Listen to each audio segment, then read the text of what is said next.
Aloha, my name is Bill and I'm an alcoholic. Thank you for that great introduction, Steve. I don't know whether all of it's true, but I appreciate it. As I said, my name is Bill and I'm an alcoholic. My sobriety date this go around is June 1st, 2022. I have a sponsor, my sponsor has a sponsor, etc., etc. I know a few of them. And I've had the privilege of sponsoring some folks. Just a little bit about me, and I'll try to tell you kind of how it was and what happened and what it's like now. I grew up in Rochester, New York. I'm the youngest of 4 kids, had 3 older sisters, and there's a big gap. I'm kind of a change of life baby.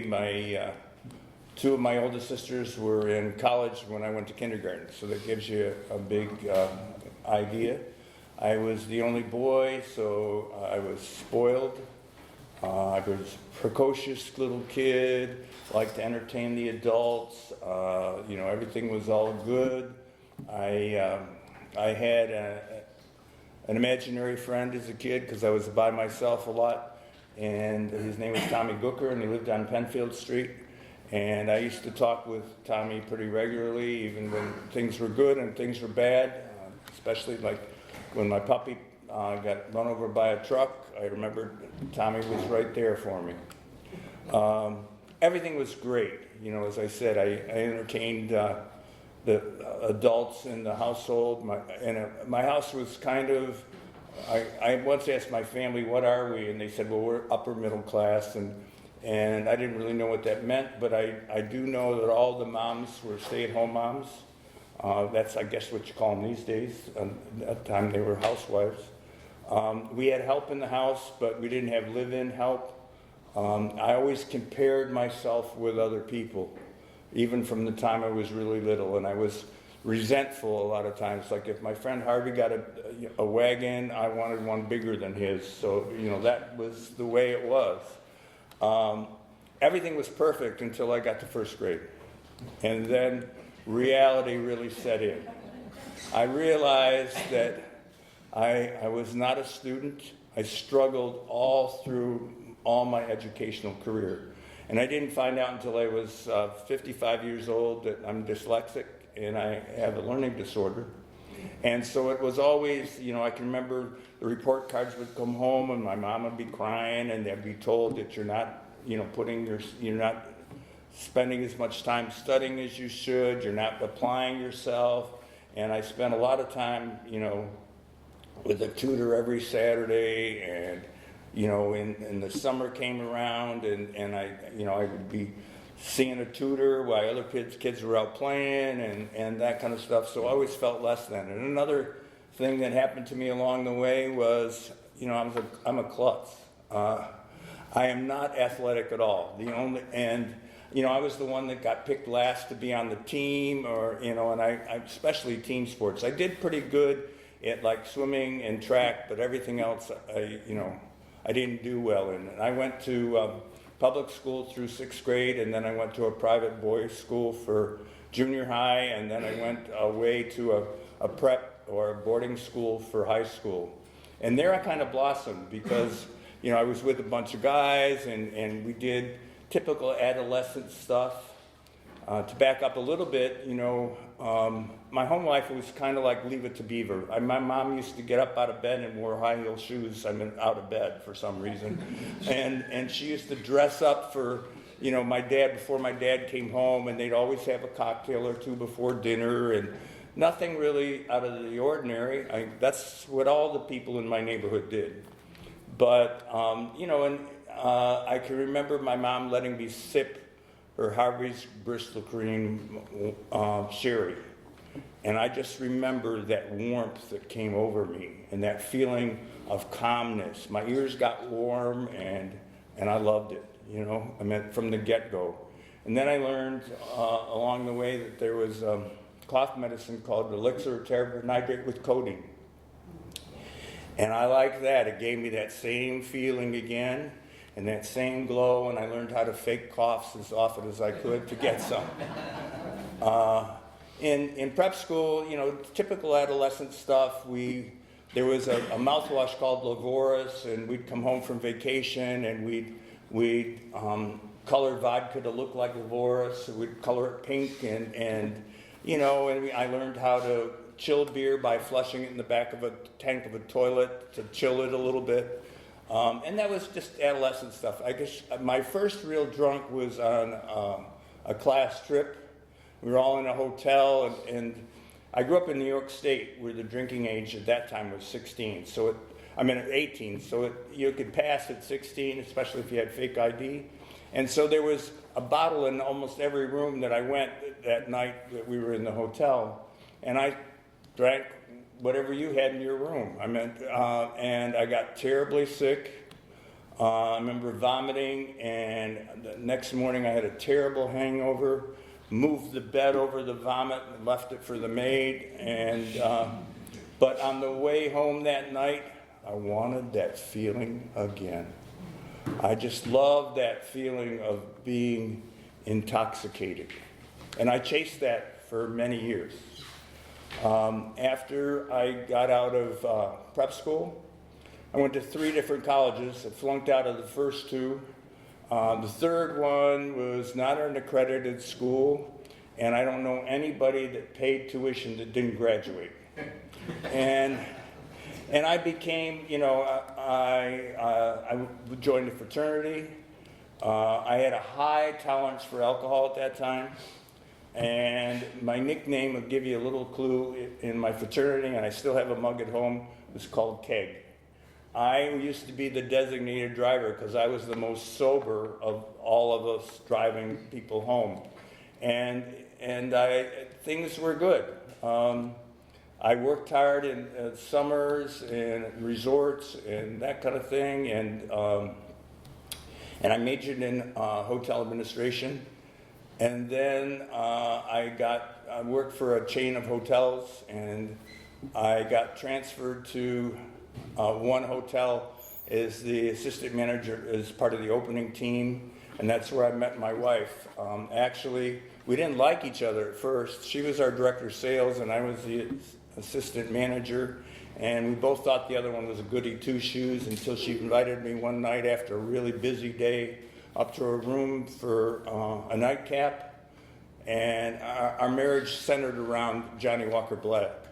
You know, that's what started it, and it wasn't necessarily Johnny Walker Black, but that contributed to the end of my marriage.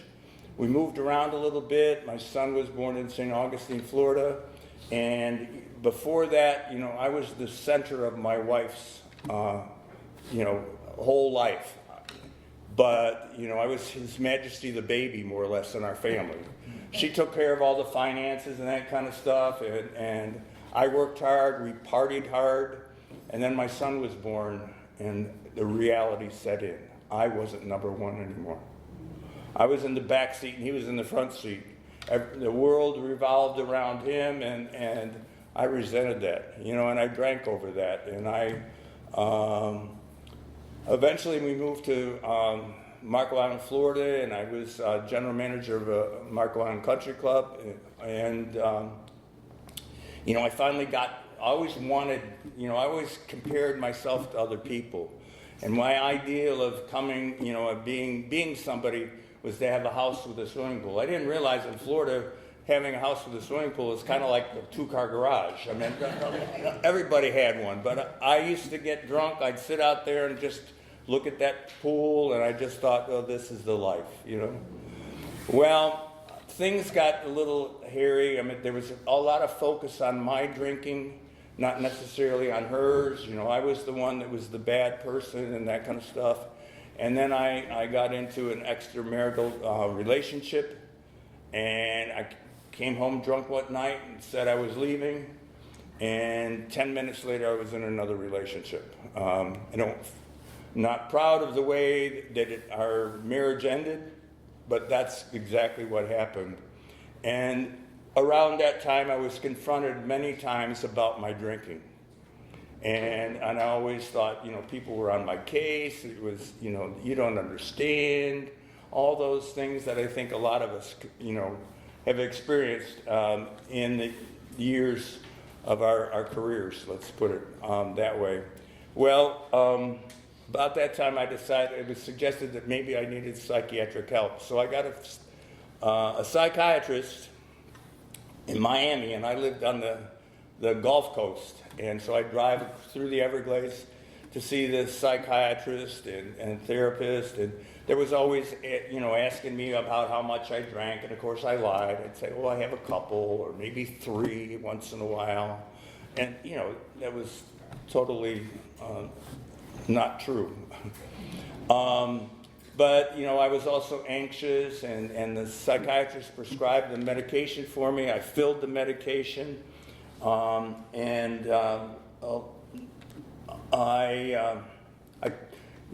didn't really know what it was. Later on, I found out it was Xanax. So, like when you get a prescription for an antibiotic or something, you take 2 the first time and then 1 after that. So I took 2. Went to the bar to drink, figured I'd have a couple drinks before I drove across the Everglades. And the next thing I remember, I was in a parking garage and there were a bunch of license plates. They were all California tags. I had flown from Miami to San Francisco in a blackout. And then I had to call up and explain why I wasn't going to be at work the next day because I had to find a flight to get back home. And so things were starting to get a little out of hand. So, the psychiatrist, I asked about AA because I had heard about AA. When I was in college, one of my professors asked me if I'd like to go to an AA meeting with him. I thought, what are you talking about? This is a hotel accounting class. What does it have to do with AA, But evidently my reputation had gotten around. So anyway, I decided, I'd go to an AA meeting. But of course, I'm terminally unique and I'm different. And so I went to a special interest AA meeting and I walked in there. There were people in drag. There were people in leather. There were people in 3-piece suits. I left before they ever read how it works. I was out of there. There's no way I'm going to fit in here. Well, eventually, things got worse, and I was threatened, if you don't do something about your drinking, I'm going to leave. And then I did the trip of going into psych units so that that person would leave. They'd feel sorry for me because I was in the psych unit. I'd check myself in and that kind of thing. And so I took myself one night to a treatment facility for alcohol and drugs. And I would say it's not your typical treatment facility. At least this one had an atrium with a fountain. We had a swimming pool. It was on a golf course. We could go horseback riding. We had to make our own beds, but the draperies matched the bedspread, and the maid vacuumed and cleaned the bathroom and that kind of stuff. I loved that place, And I thought that, and there also, I remember them telling me, look on either side of you. The chances are only one of you is going to make it. And I thought, those poor suckers, I felt really bad. Well, I got out of there and I didn't want to leave, to be honest. I just loved that life. I deserved it. And they suggested that I not go back into the same relationship. And my employer put me up in an oceanfront condominium that I didn't have to pay rent for. I didn't like it. It didn't have my things. It was beautiful, and I was lonely. So I had a day off. It was my first day off. And after 4 days of sobriety, I bought a 12-pack, took myself to the beach. Well, one end of it's kind of nude, and so I ended up down there. And the next thing I remember was hearing some bump, bump, bump, bump, bump. And I don't know if you're familiar with Old Naples, but there's a real exclusive street with a lot of boutiques and stuff. Well, I had sideswiped a whole row of parked cars, like you know, some Maseratis and some other kind of cars like that.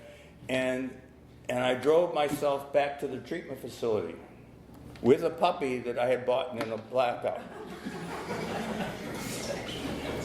And, you know, they were really nice, except they called the police, and they didn't take me back to see my friends. They didn't, and, you know, they were really nice people. I mean, but the police were there, the EMTs were there. I went to the emergency room, and I thought, those policemen really care about me. They were sitting outside while I was getting stitched up, and until they got done stitching me up, and they put handcuffs on me. Well, you can imagine me in a drunk tank. I had platform white clogs on. I had this skimpy little jogging shorts with the slits on the side and a tie-dyed Key West tank top on. I didn't feel safe. Well, I got bailed out of there, and the treatment facility said, we're not taking you back. You need long-term treatment. And as a result of that, of course, I lost my job. And so I was looking up where treatment facilities. Well, they have them in Hawaii, you know. So I called up this place on the island of Kauai. I went all dressed up like this, flew first class, of course. I get to the island of Kauai, and they picked me up in this old rickety station wagon where you could see the pavement go by. You know, it was all rusted out underneath it. And I walked into this treatment facility. It was single wall construction. There were only screens on the windows, so when it rained, your bed got wet. And I was the only Caucasian there. I was the only, what they call in Hawaii, haole. And I was an effing haole for a long period of time until people, you know, realized that I was kind of no different than they were, that I was there for the same reason.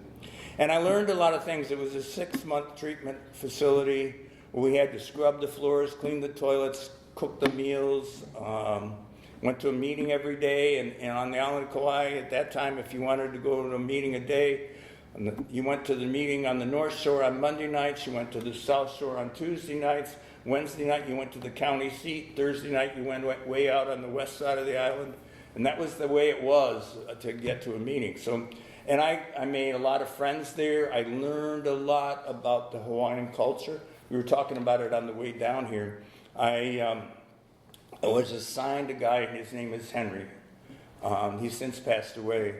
But Henry was pure Hawaiian, and he was essentially illiterate.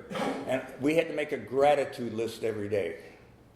And I couldn't find a thing that I was grateful for. We had to put the list on the dining room table. But I was the one that had to read the big book to Henry.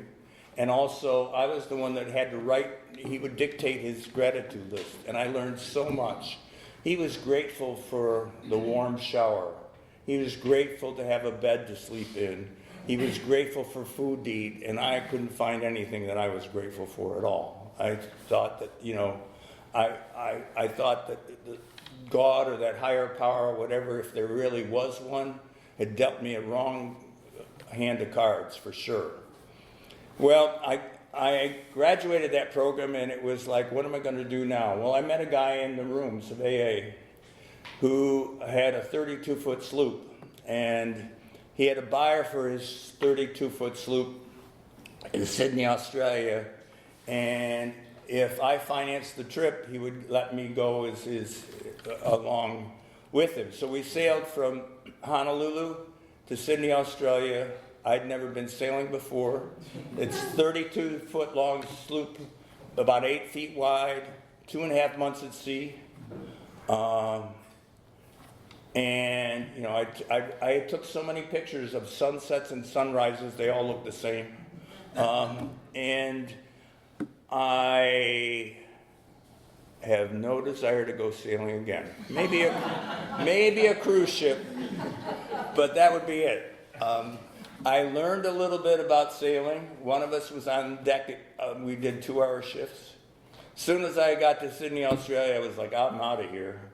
I spent about a month in Sydney and then a month in Australia. And I went to AA meetings there. They're a little bit different. They talk a little bit different.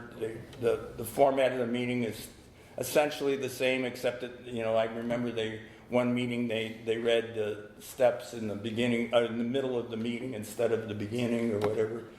And went to New Zealand, and from there I had an open plane ticket, so it wasn't like any sailing anymore. I went to New Zealand. I actually spent some time on a sheep farm. I went to Fiji, and from Fiji went to Rarotonga, which is in the Cook Islands, Tahiti, then back to Honolulu, and I had this epiphany or whatever in the middle of the ocean, deciding I was going to go back into that abusive relationship that I had been told that I shouldn't be in. So I moved back to Florida for a short period of time. It lasted a couple months till we had an argument over the color of carpeting. And I ended up in a halfway house.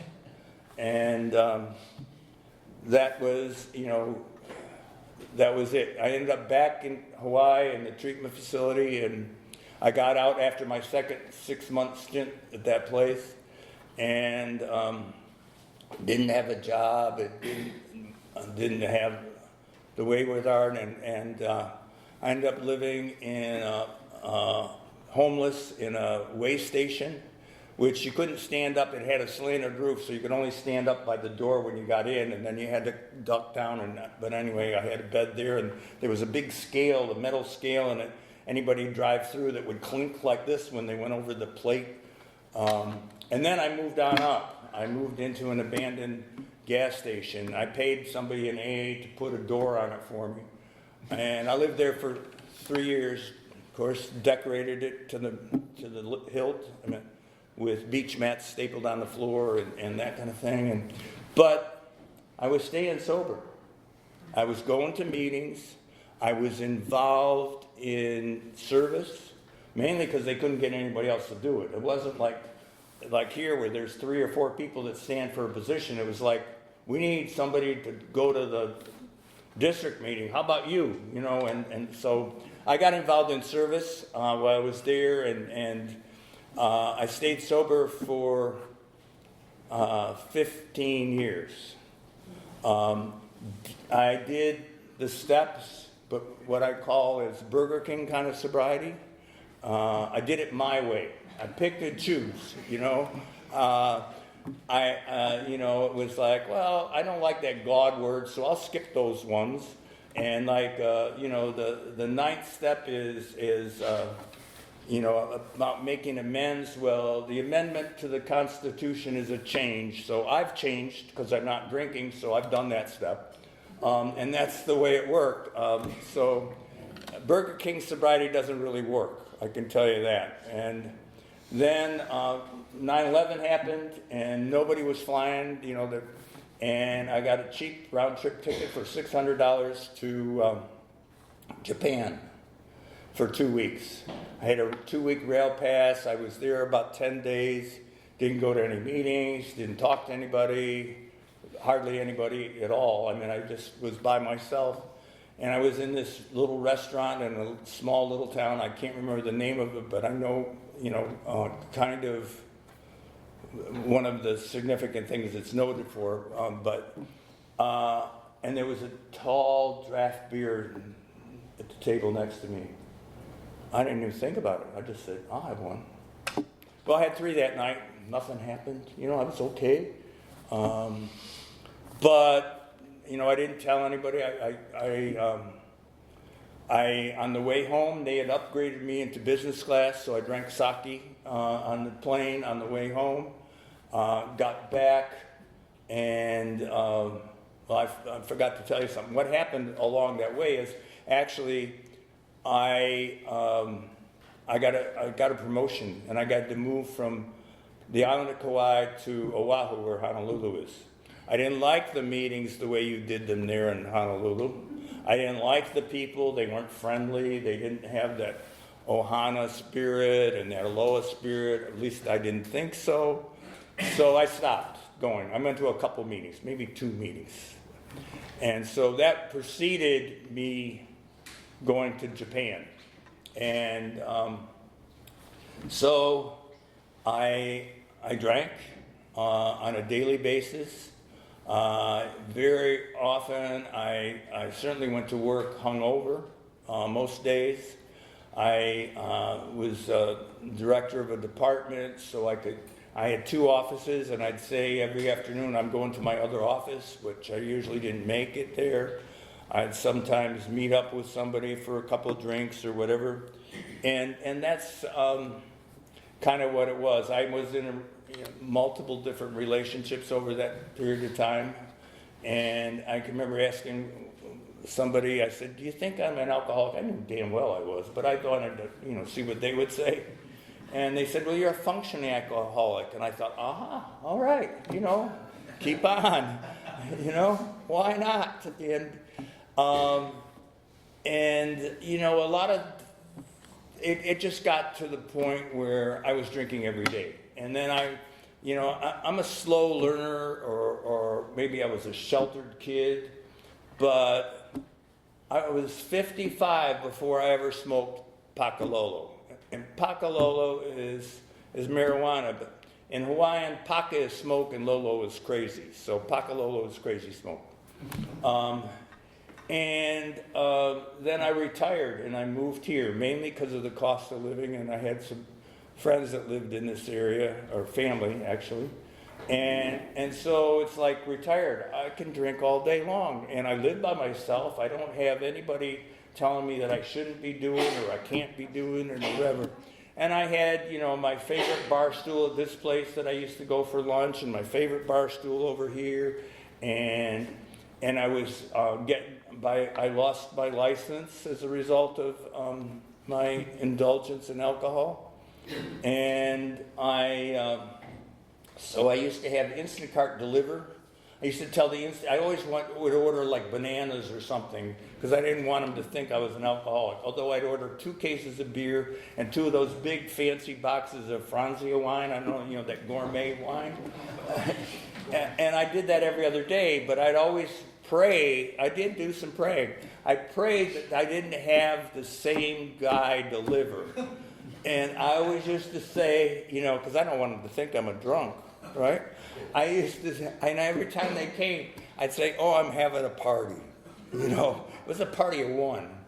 It got to the point where I didn't leave my house except to drink, and I didn't go out at night, but I just sat at home drinking and drinking and drinking. I couldn't go more than 2 hours without a drink. I had the shakes most of the time. I couldn't write a check. Every time I went to brush my teeth, even looking at the toothbrush, I was gagging. I had that 2 o'clock in the morning, where I needed to have a drink, but I had to sip it so I wouldn't throw it up. And I was in the hospital 6 times in the last 6 months for my alcoholism. And I had 2 different doctors tell me, if you keep doing what you're doing, we'll give you maybe 6 to 9 months to live. I didn't know if I wanted to live or not. I can remember making arrangements with my dog walker. If something happens to me, will you, take care of my dog? I'd sit there, I remember on a Saturday night, saying to myself, well, I want to die, but I hope I don't die before Tuesday, because the dog has to go to the groomer. I was in that deep, dark, dark hole.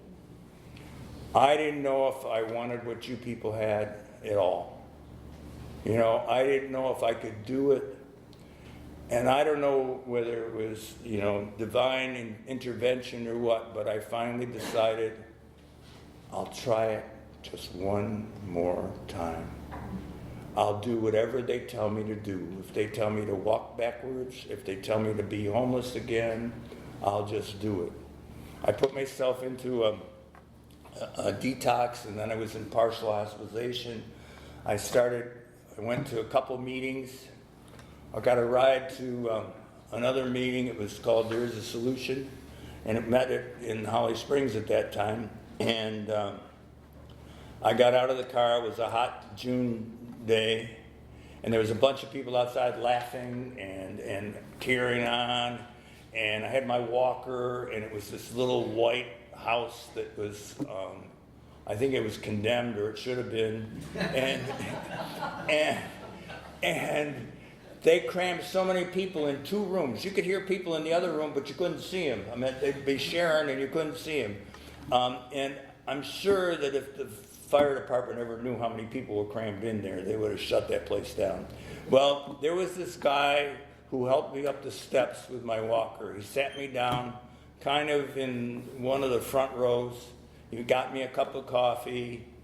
After the meeting was over with, he showed me through this back room in the dark where the men's room was. I left there, and I had, I think, about 3 phone numbers. And I called one of them and asked for a ride the next time. The same guy that helped me up the steps picked me up. We went to the meeting, and it was in the larger room, and I left there with a big book, because I had sold all mine in a garage sale years before. And I had about 20 phone numbers. So I was still in what they call partial hospitalization, and then I actually eventually stepped down to IOP. And I was there, and it was on a Tuesday, and this therapist, she picked on me a lot. She had it in for me for some reason. And on a Tuesday, she said, I'll give you to Friday. You got till Friday to get a sponsor. So I was like, oh, jam. Well, I waited till Thursday. And I called the guy up that I asked to be my sponsor, and he was in New Jersey, and he said, yeah, I'll sponsor you. But, you know, don't drink between meetings and call me every day. And I haven't been drinking between meetings, and I don't call him every day, but I text him most every day.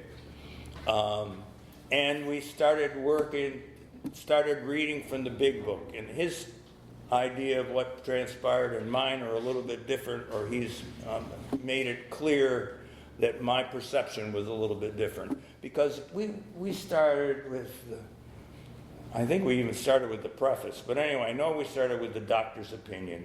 And we read, and I mentioned the last time I spoke that, I couldn't understand why he wouldn't let us move on. And he just pointed out, in fact, even on the ride today, that they didn't think I was going to make it, and I was pretty foggy. And so that's why I guess he wasn't going to waste his time once you get back into the real meat of things. But I remember eventually saying, can we start doing the steps?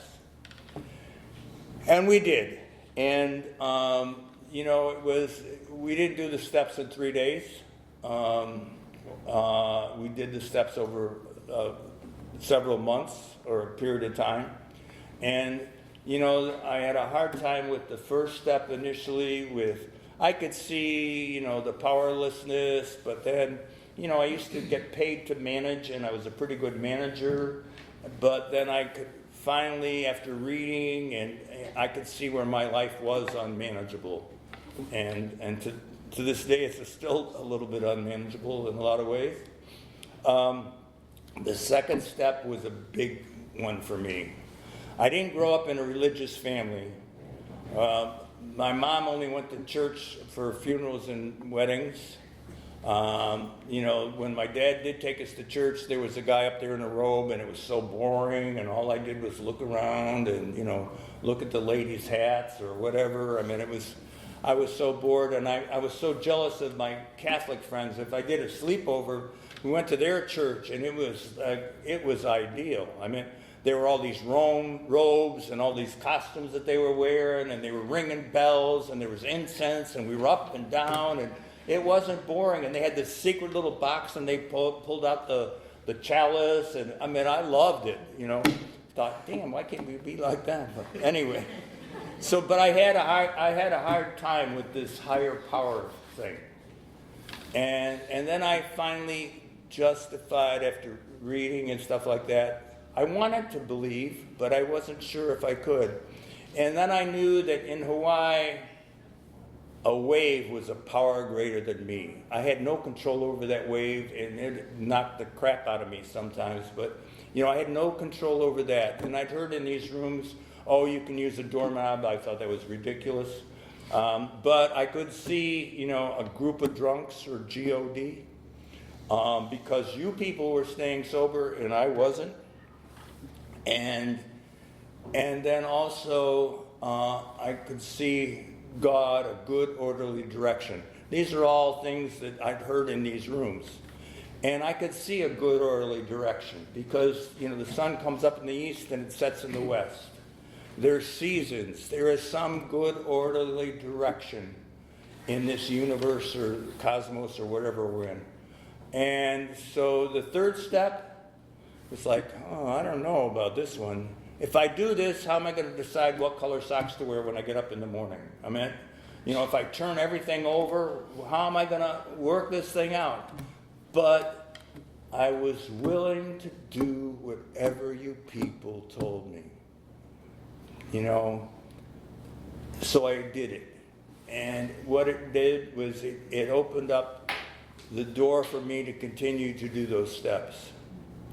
The fourth step, I got a notebook, and it was this week, write down your resentments. This week, we did it week by week by week for like a whole month. This week, write down what happened. This week, who did it affect? This week, how did it affect you? And of course, fear came up throughout that. And then the fifth step, oh my, I don't know if I really want to air all my laundry out. But then again, I was willing to do what it did. And we sat down, and he didn't seem too shocked about anything I told him about. And so we did that, and the 6 and 7 went pretty rapidly. When it came to 8, there again, I was dragging my feet a little bit. I remember him saying, did you write your list yet? No. I'm going to write it next week. How are you doing on your list? Oh, I'm working on it, which is BS. But I finally, sat down and did it in just a very short period of time because I knew I was going to see him the next day. And so I had to get it done, or at least to tell him I had it done. And it was like the list was kind of like a list of Santa Claus. I went through it and I was checking it, reading it, and checking it twice and made sure that, I have another character defect. In some ways, I'm a perfectionist. So I wanted to make sure I got everybody down there, like the druggist that I sold the cough drops from when I was in Boy Scouts, and those kind of things. But so we moved along, and then the 9th step, I wrote out the biggest ones that I could recall. There were some that I had no way of knowing how I would get in touch with them. I took a deposit for some work that I never completed from somebody. It was like $10,000. I don't remember the people's name. I know the town that they live in, and that's about it. But I became willing to make those amends to if I ever run across those people. I don't even know if I'd recognize them. But I was willing to do that. And then I asked my sponsor, can I do the easiest ones first? No, start with the hardest one. And that one was was my ex-wife. And I called her. She actually lived in North Carolina at the time. Now she doesn't, but she lived in Cullowhee, North Carolina, if anybody knows where that is. So where Western Carolina University is. It's west of Asheville. And I called, and she didn't pick up, and I left a voicemail message explaining what I wanted to do. And actually, my sponsor offered to drive me over there if I really wanted, if we wanted to do a face-to-face. I never got a response, so we decided that I'd write a letter. I did a draft, and I reviewed it with my sponsor. He made some suggestions for some edits. I sent that letter, and I've never gotten a response since. I do find out through my 2 children a little bit about how their mom's doing and what's going on with her, but it's just very little because That woman is the only woman I really ever loved, and I still care about her. I care about her deeply, and I hope that, someday she'll be able to have the gratitude that I have, I was, truly grateful for the time we had with each other. So then the next two were my kids, and I didn't know how they were going to respond. And it wasn't all, roses. They understood, they knew some things about me that I didn't know they knew. Like some of my court records and some of those things. My son said to me, Dad, it's not easy having two parents that are alcoholics. But I do today. I try to be the best father I can. I didn't live with my kids. I left their mom when they were 3 and 6, so we don't, but we do correspond. We're in touch with each other on a regular basis. So that was kind of where I left off. Since then, I've made some amends with some of my past relationships, and those have gone, pretty well. Another one was a letter that I never got a response from. And so then moving on, the 10th step is one of my favorite steps because it gives me on a regular and actually a daily basis to correct the wrongs of my day. And sometimes there's some that I can't correct. I seem to have a very low tolerance for telemarketers. and I can be pretty nasty to them. And I can bait them and that kind of stuff, and I'm not happy with that. But then, it's like, well, I should have made amends to that person, or I don't know how I'm going to make amends to them. Maybe my amends is next time I'll try to be a little bit more tolerant, or maybe just not pick up the phone if it comes through like possible spam. And, if I just want to bait somebody and get rid of my frustrations, because now I have a puppy that frustrates the hell out of me, and, I don't want to take it out on somebody else necessarily. And then the 11th step, is something that was new to me. And,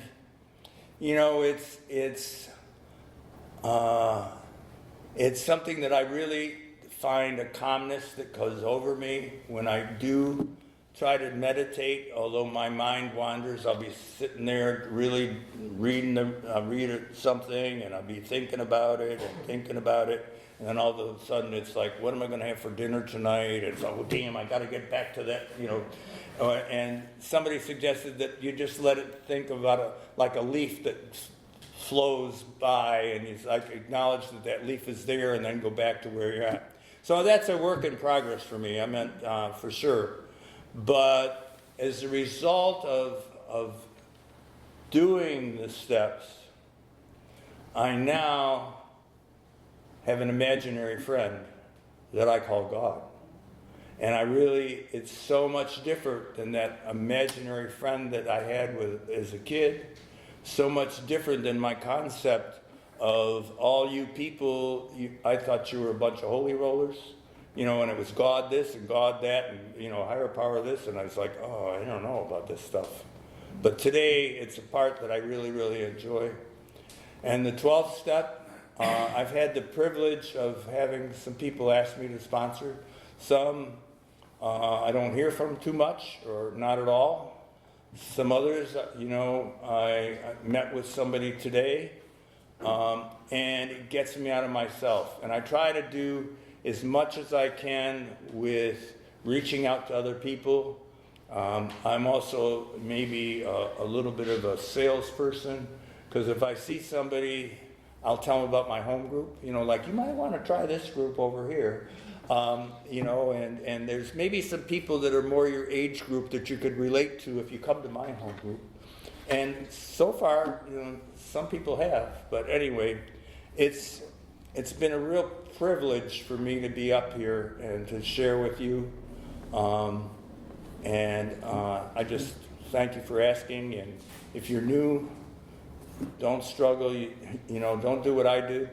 You know, as I said, I can tell you the way not to do sobriety.